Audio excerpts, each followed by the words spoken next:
Teach the Lam Rim according to the outlines of the condensed Lam Rim by Lama Tsongkhapa.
So in this text, the Lam Rim text, or the graduated path to enlightenment, in English, we find all the important points of the sutra teachings and the tantra teachings that have to be meditated upon.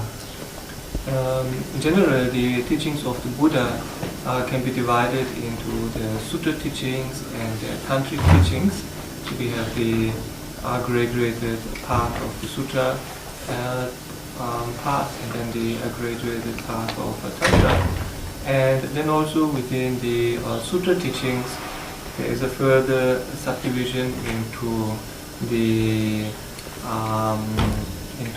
Hinayana teachings and the Mahayana teachings, and then within the Hinayana teachings we have the hearer's path and the solitary realizer's path. So now this Lam Rim of Lama Tsongkhapa, the way Lama Tsongkhapa set out his great exposition on the graduated path to enlightenment is from the point of view of a Mahayana practitioner. So it is from the point of view of the graduated Mahayana path. So here the aim is to enter the Mahayana path and to attain the fruits of the Mahayana path. And in this context, then, it also talks about the Hinayana path from the point of view of being a preliminary for the Mahayana path.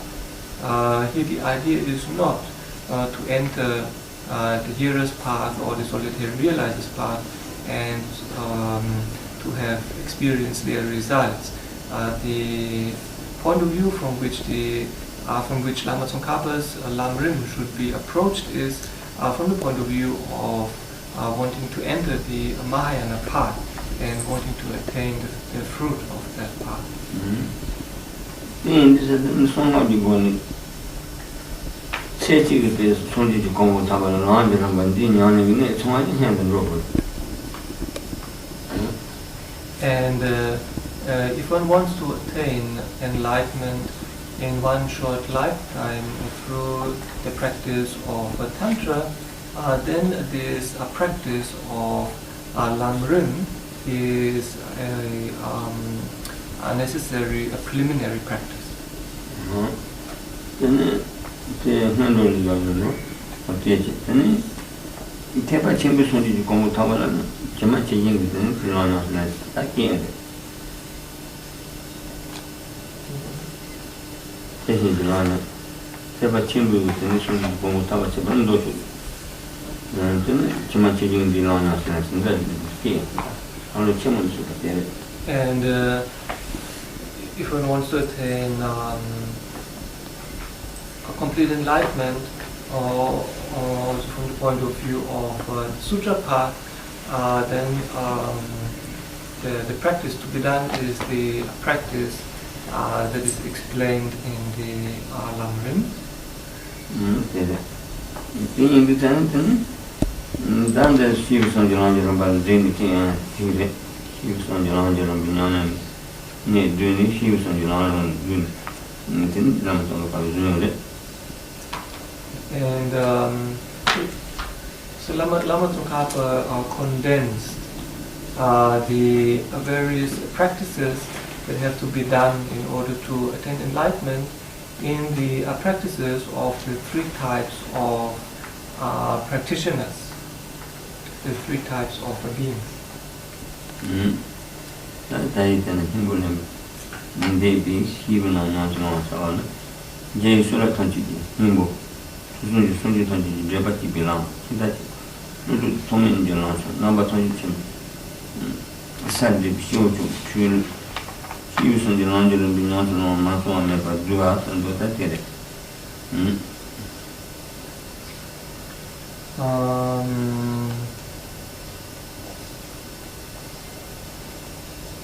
You're done with it.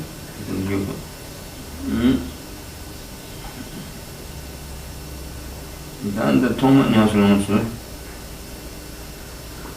Toma National, but two constant, but Shabbat.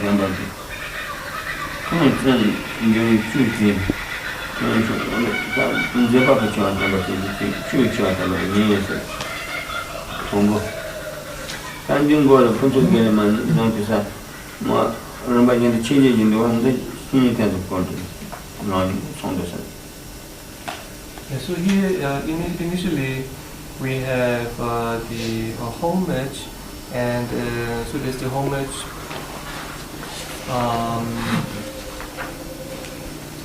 in relation to the teacher, and then in relation to the Dharma.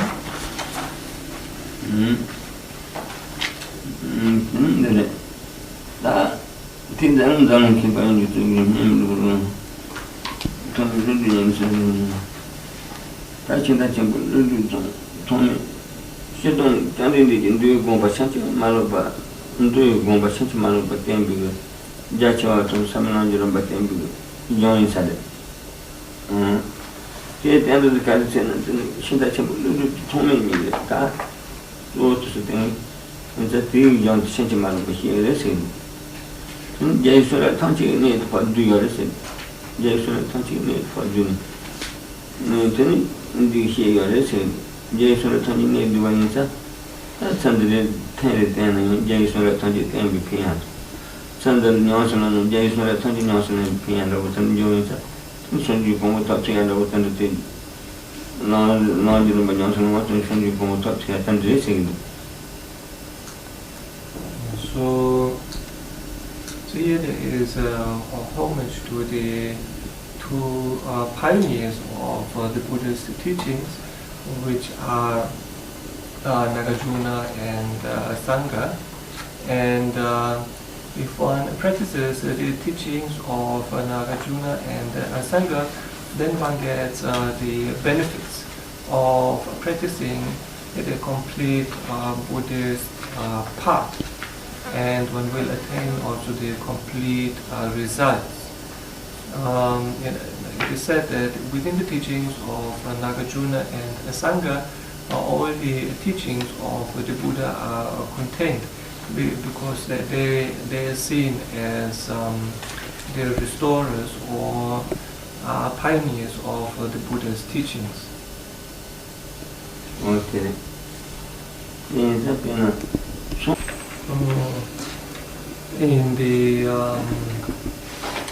order to attain complete enlightenment, one needs to have a complete method and wisdom. So on the method side, the practices of bodhicitta and compassion are explained, and on the wisdom side, the correct view of emptiness is explained. And so in order to attain complete enlightenment, one needs to practice method and wisdom in a unified manner.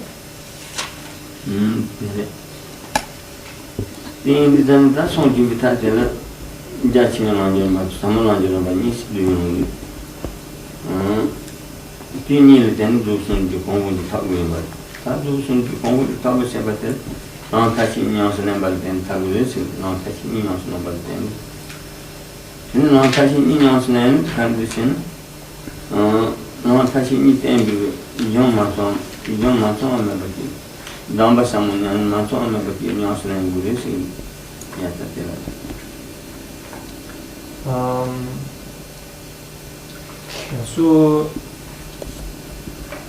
we have our method and wisdom, and in this way we arrive at what is referred to as the extensive path of the extensive path, which is the aspect of the path that refers to the method aspect, and then we have also the profound path, which is the path of the profound view.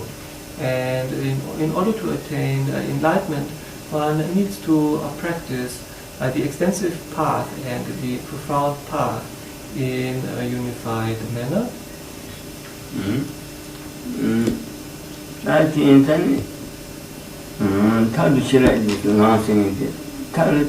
On the side of our method, we have the method of bodhicitta and great compassion. And so bodhicitta and great compassion are the supreme methods for attaining enlightenment. And in order to generate bodhicitta, one first needs to generate compassion. And one generates compassion through an understanding of sentient beings' suffering.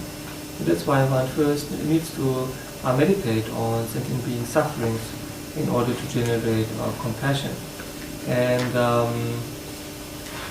in order to be able to effectively meditate on sentient beings' suffering, one first needs to have an understanding of one's own suffering. And that's why the Buddha initially taught the Four Noble Truths. Out of the Four Noble Truths, the Noble Truth of suffering and the origin of suffering were taught first, and then secondly, the truth of cessation and the path were taught. The reason is that first one needs to have a comprehension and understanding of one's own suffering. Without first having a good understanding of one's own suffering, then it will not be possible to also effectively generate empathy and an understanding for the suffering of others. So that's why also in the Lam Rim, first suffering is explained in relation to oneself as an individual, in order that one can get an understanding of one's own situation, so that then as a preliminary for generating empathy for the suffering of others. Yenji Duma Sawala, the Nudot Hia Sabala, Duma Telemundeki, Duma Judge Soba, Duma Tel, Sosu Duma Telemundeki, Sosu Duma Tel, Tandi Duma Magaki, Senti Tel Duma Tan Kamaro, some Lord, here they would use that. Inter Roni Duma, now a papi won't give me a machine, he is covered this in. Koi donga na so ron koi donga da watan do sona tan me do ta roni donga na wala sheno do roni donga na wala ta che cheno da watan me ni and yen donga na wala ni pa le shao ji de sen shi chen bo tan yong yo sa ma ta te. Yes, so without having a good understanding of one's own suffering, and without being apprehensive regarding one's own suffering, and without wanting to come free from one's own suffering, it is not possible then to generate also the same thought for the suffering of others and for others. Because one is then supposed to think that others, they are exactly in the same situation as oneself, and wanting to become free from suffering exactly as oneself. And so in order to generate this concern for the suffering of others, one needs to become apprehensive also regarding one's own suffering. One needs to want to become free from one's own suffering. Okay. Can you understand?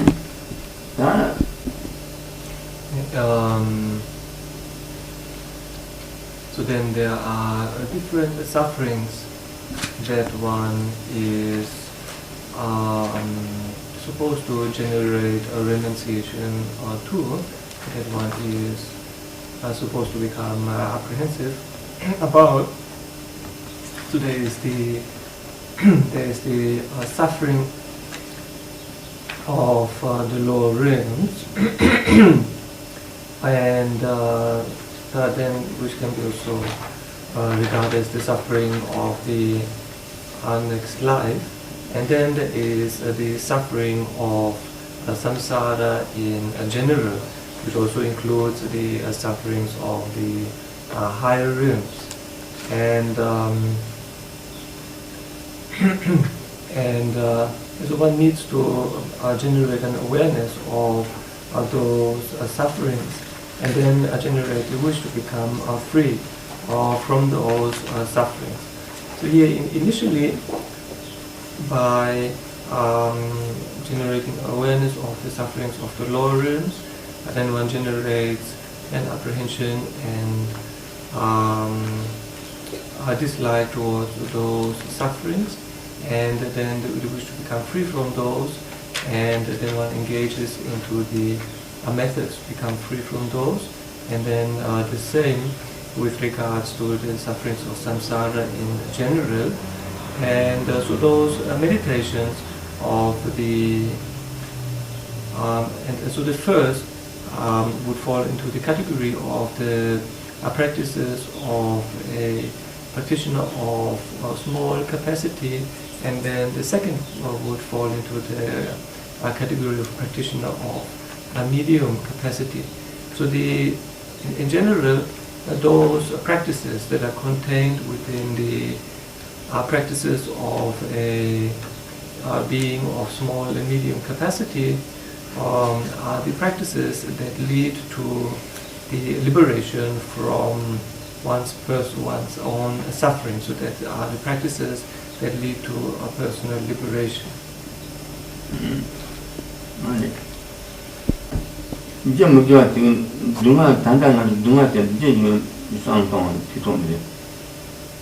Dunga ti gongu jinsi kare sen, dunga ti gongu jinsi kare sen, dunga ti gangandi, dunga ti mende pa jaji sonde, dunga ti Tati them the judge so don't unity gone. I take an idea, don't trauma of the gun. I just I have them the temple them sign son of the rock. Then the judge is so on the that do not cut that, you may change it. Jelly change it, that's how it is. He said, do not jelly change. Do not jet condition, them girl change it. Need on Yamuni, or lead on Yamuni. Thinking is treating to me. Magyar change. Thing is that kind of majority tended to change the majority of what they will do some. The wrong majority not is a suggestion. I had a theory much as a Jabasha suggestion. Then he thought the cats on that. He thought no good. You put the Java, Tongan Jabatro. Jabachibo do not the national currency. Or something else of a topic is here, carrying Jabuse. On that, pen that topic, do not talk with that dinner, Jabat, Tombo. Tenny, you can shop without the law. Then you must have book without the law, tell you about that. Do not talk with that, tell you so. Tombo, do not move in other, do not take the apple. No one married this other can is Maria Senna. Jen see Jet Miguel do my young. Is that do not get do not see me, son of Johnson? Can she see me, son of young without you? She was a national human say or do. Can she see do not men, can she ping your shoe my rock? Yana see your Java seeing it already. Yana see your ping shaking my rock. Then it tell young botailor for man you without teaching and Satan. Do not tell me to jump to this. Each head do not think to get somewhere than this, that and sing.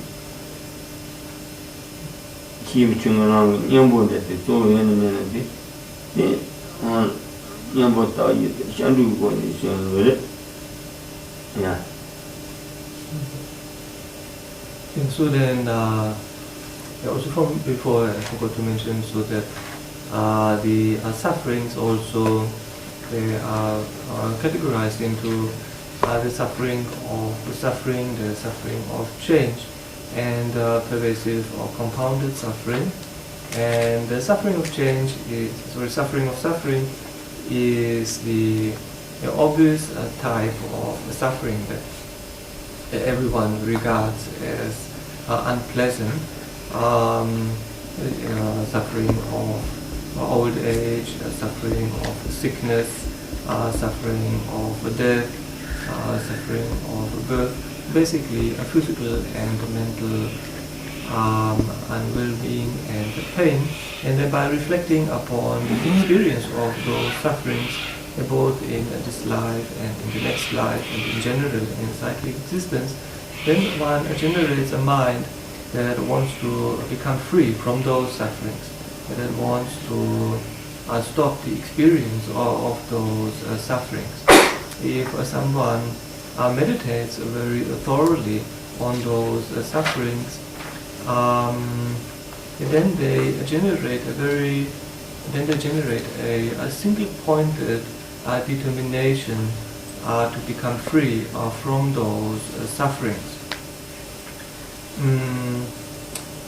And then, after having meditated on the sufferings and generated the wish to become free from those sufferings, then, of course, the question arises: where do those sufferings come from?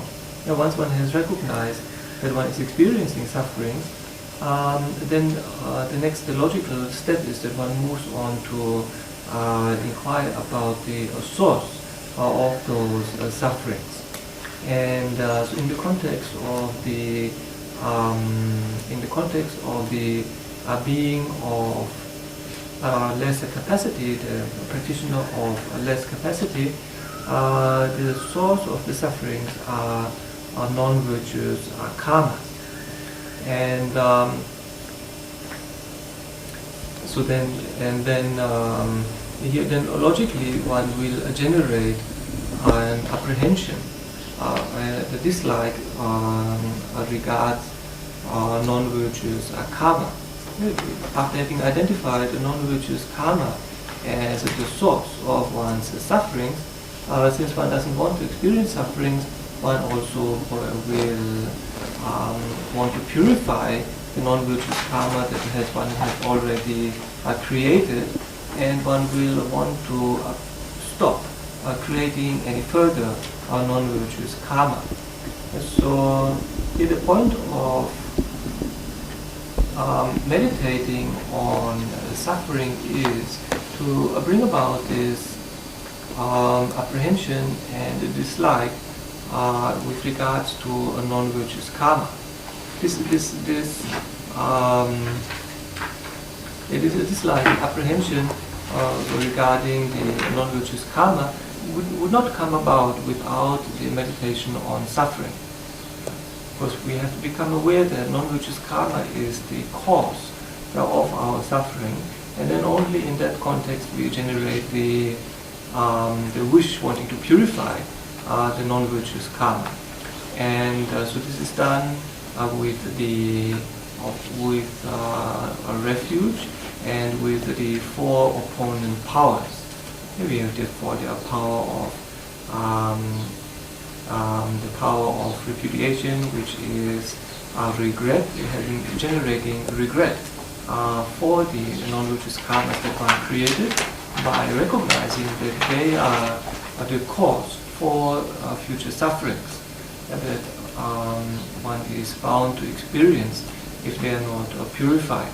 One generates regret, and then one engages into the thorough and complete application of the antidote, and one makes a determination and a promise not to engage into those unwholesome actions again.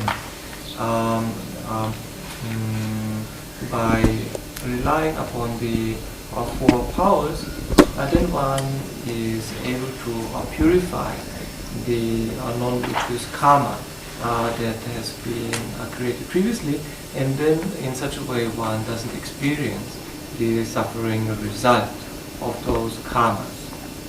So the whole point of meditating on suffering in the context of the practitioner of lesser capacity is to inspire oneself to engage into this practice of going for refuge and practicing purification.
So in order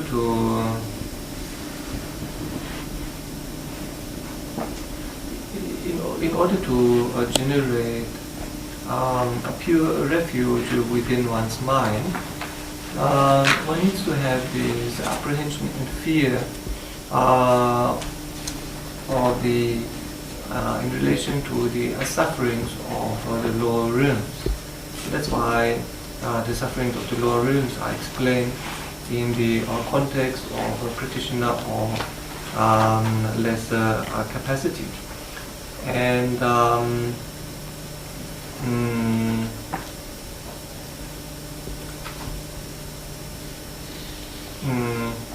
And then in order to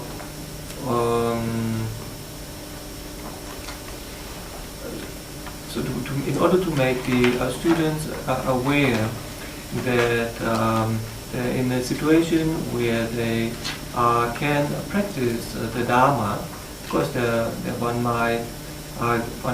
might get the idea of, am I really able in my situation to practice the Dharma or not? Do I have the potential to practice the Dharma or not? Then, initially in the Lam Rim, it talks about the precious human rebirth, identifying the precious human rebirth, talking about the rarity of the great precious human rebirth, and also talking about its great potential, in order to convey to the practitioner that they are indeed now in a very fortunate situation to practice the Dharma. But then also to make the point that without a spiritual teacher, one is not really able to engage into the Dharma practice, and that as such, the spiritual teacher is really the root of one's spiritual path. As the first topic of the Lam Rim, then it talks about the spiritual teacher, the spiritual friend, and how to properly relate to and rely upon the spiritual friend. And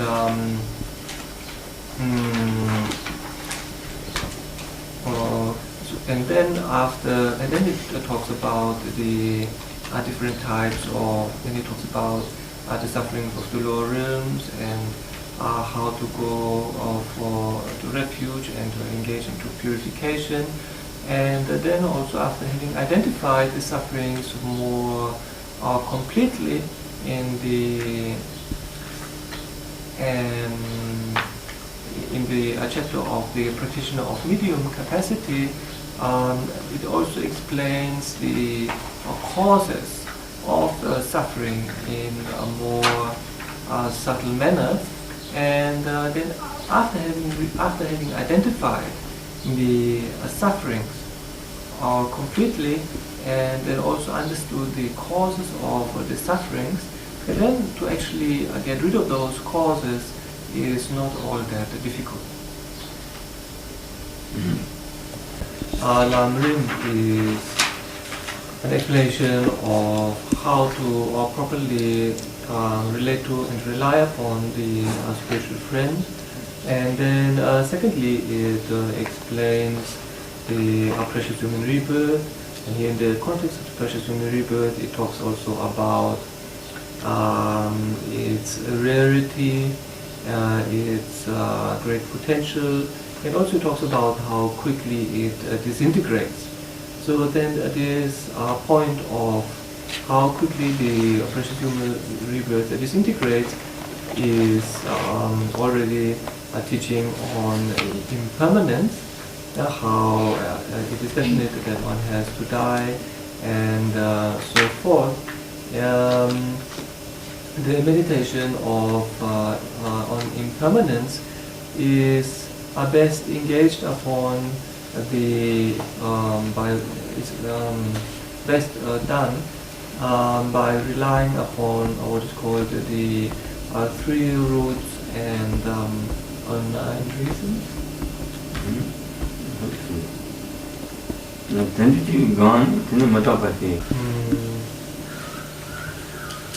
Yeah, so when one meditates on impermanence, or when one meditates on death and impermanence, one first meditates on the definiteness of one's death, and then on the indefiniteness of the time of death, and then on how at the time of death only a Dharma and nothing else is of any use. And by meditating on death and impermanence in such a way, one comes to understand what is called a coarse impermanence. And this understanding of cause impermanence, meditating on a cause impermanence in relation to oneself acts as a cause for renunciation. So meditating on cause impermanence in relation to oneself will generate renunciation, while meditating on cause impermanence in relation to others will act as a cause for compassion. It will generate compassion when one reflects upon how other sentient beings are constantly having to go through the circle of death and birth. But meditating on it in relation to oneself generates a renunciation.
And so in order to take the engaging bodhisattva vows, one initially, on the basis of compassion, will engage into an analysis of whether one is able to attain enlightenment or not. And then upon finding that one is able to attain complete enlightenment, then one will look for the necessary ways and means in order to attain that enlightenment, and one will arrive at the necessity of having to generate a special concentration.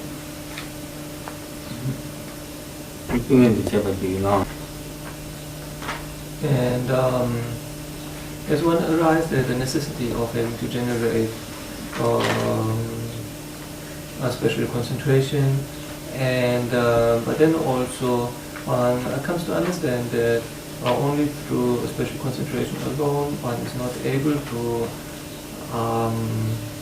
attain or complete enlightenment, that one needs to meditate on, one needs to generate also a special insight in order to overcome the mistaken perceptions that one has in one's mental continuum. In order to overcome one's mistaken perceptions, one needs to generate a superior insight. So that's how then also in the great exposition on the greatest path to enlightenment, then Lama Tsongkhapa explains those two points, the attainment of special concentration and then the attainment of special insight.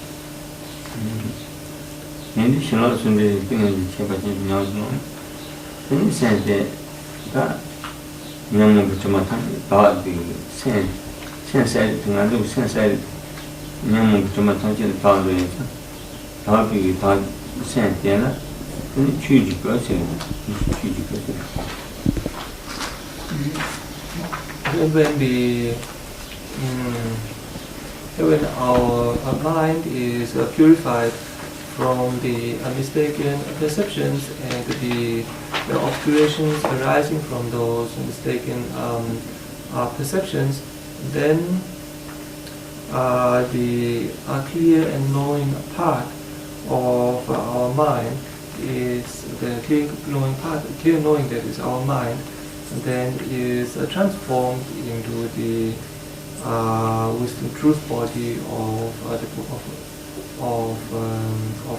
Buddha. Okay, to choose good talent, long question, to talk to know it,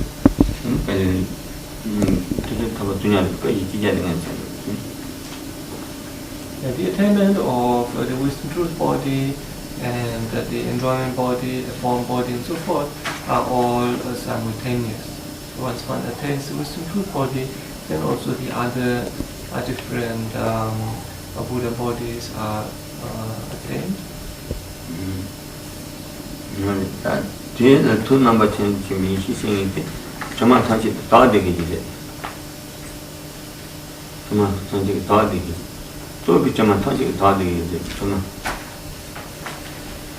Yeah, so the omniscient or consciousness is a awareness that is completely purified of all stains. The omniscient wisdom is an awareness that is purified of all stains of conceptual thought. And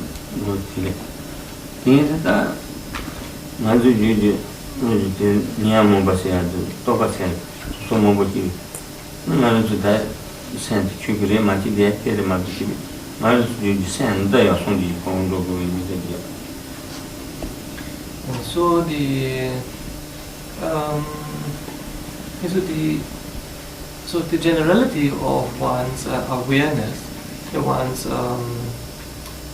fundamental awareness will proceed.